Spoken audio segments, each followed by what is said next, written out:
O, F. C. D. F. F. C. Di ba alam mo na yan? Ilagay natin. Mamaya na, Nix. Pagod na ako eh. Bahala ka. Nakakawalang gana naman to. Ted, ano? Mag-love team pa ba? Bigyan niyo si Kaloy. Kawalan niyo yan. Well, kung isipin mo nga, hindi naman mawawala ang musika kung nakabonod ka sa kaluluwa mo, di ba? Ano ba sasabi mo, babe? Guys, habang nasa sigara ko kagabi, nagpakita si Freddie Mercury sa akin. Sinabi niya,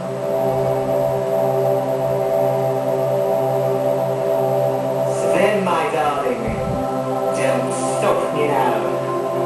Friends will be friends. It's a kind of magic." Ano? Babalik si Kaloy. Balik si Kaloy. O siya, ano? Punta muna akong meeting di Avance. Sumunod kayo, ah. Di ba, tinrap mo na lahat ng subjects mo, hindi ka na-enroll? Alam mo, kailangan natin pakita yung school spirit natin. Sumama kayo, ha? Babalik si Kaloy! I can feel the magic. Ano, guys? Saan na lang? Teka, lalo naman tayo magawin dito.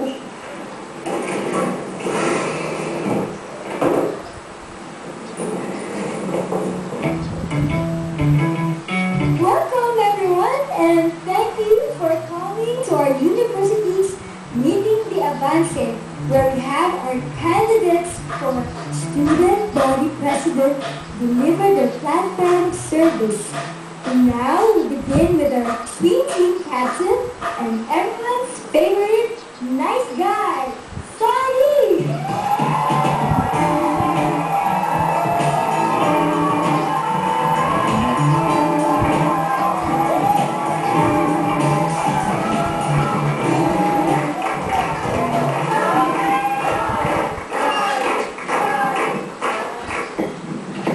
Maraming po salamat, mga kapong estudyante. Alam ko na malaking responsibilidad ang maging student body president. Pero alam ko rin na mas malaking bagay na matulungan ko kayo. Papangako ko sa inyo na magiging masaya at maginhawa ang pag-aaral nyo dito sa ating university. Hihingi tayo ng mas malaking suporta para sa ating varsity. Hindi lang sa swimming team, ha? Para doon sa lahat ng mga sports natin.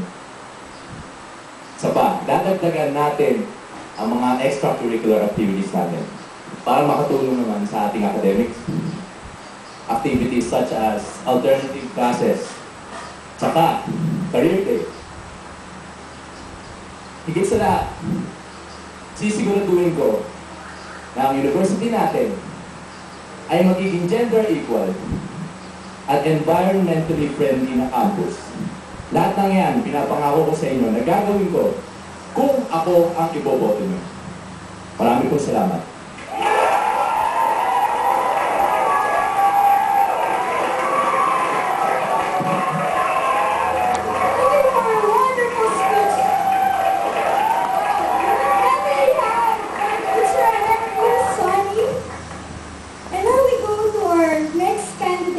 Mr. Carl Jr.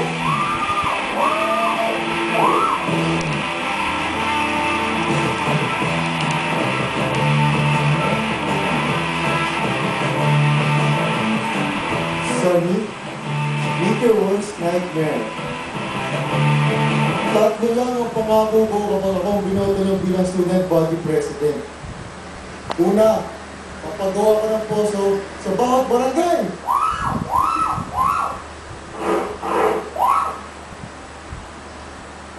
Pangalawa, damit para sa walang damit. Pangatlo, tatanggalin ko ang ROTC sa lahat ng miyembro ng table tennis team.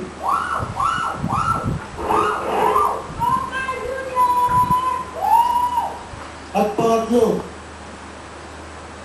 araw-araw, umuulan man o umaaraw, hindi na mauubusan ang banana Q sa cafeteria.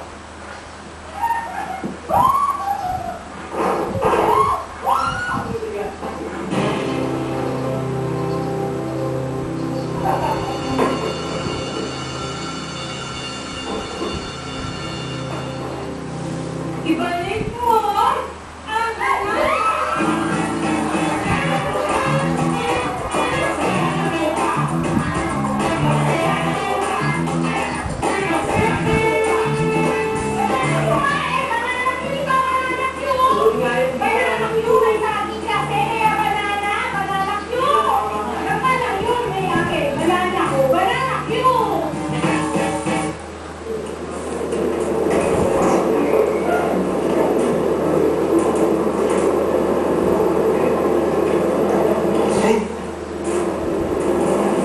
Bakit ganyan? Bakit parang bebe yung forma mo? Hindi naman ako emo eh. Hindi, anyway. Na-explore ko lang yung ibang forms ng art. Tulad nito, fashion. Art din naman to, di ba? Kung pagsama mo ang fashion at art, nakalabasan niya, art. Ewan ko sa'yo. Alright, good afternoon, class. I hope everybody is prepared with their spoken word pieces for next week. I'm very, very excited to see and hear, of course, all of your pieces. It'll be an exciting class for me since it'll be my last. Miss Adrias will be back. Miss Adrias? Miss ko yun! One, two, three, four, spoken word, five, pero parang six. Dalawa yata yung backup music. Hindi ka rin yung kabado, baka pero kaya ka muna. Oo, yan si Mix, oh. 14, 15, 16, 17, 18, Mix, ayoko. Okay, 20, 21, 22, 23, 24, Bebe. Baka pwede ka naman tumutog kahit konti na. Tapos pwede natin pag-usapan yung style ng dalaw din, kahit anong gusto mo. Pagdating. Ayoko.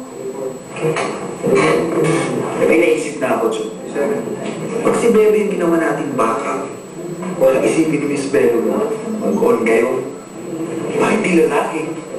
Lalaki? Sino? Ako. Sige, Aris. Ako na lang, wala naman akong ginagawa mamaya eh. Ano, tsaka for the love of the music naman to, di ba? Salamat din. Sure. Hindi ka na, mag-ensayo na tayo. O sige, hahapon na lang ako. Nagpapakainin pa kasi ako mga kaneho mamaya dun sa lab. Uy! Ay, bakit may class mag-aaral?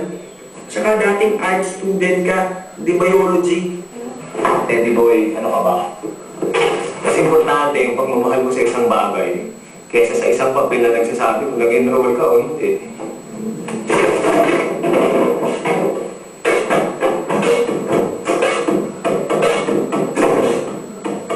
Itong si Sir. Yung spelling na.